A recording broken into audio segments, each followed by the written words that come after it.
müharibədən sonra, gedəndən sonra, müharibə dövrü, yəni o torpaqları elə bir ki, sanki elə əzəldən mən burada olmuşam.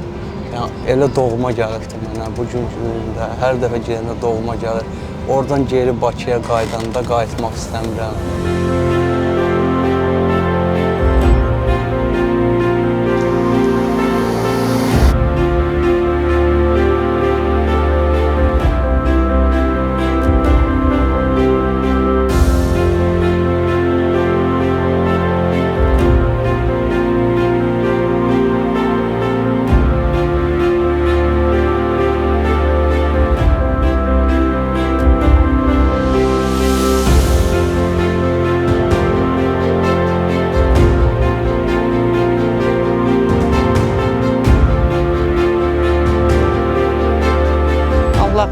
Can sağlığı versin prezidentimizə ki, bizə bu şəraiti yaratdı. Məşğulluqda çox sağ olsun. Yönəltdiyi üçün dərin minnətdarlığımı bildirirəm ki, mən də öyrənib öz dəsti xəttimlə, yəni kiməsə köməklik eləmək mənim bir vətəndaş kimi borcumdur.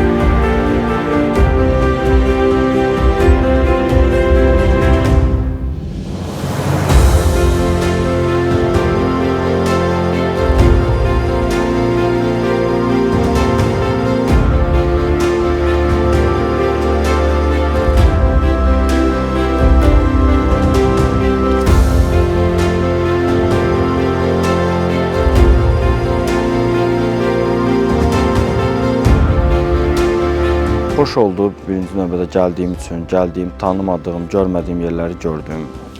Əladır, quruculuq işləri çox əladır. Bəyəndim hər tərəfi, bələdçiləri sağ olsunlar. Əla bizə hər bir yeri təqdim elədilər, başa saldılar, harada nə var, necədir.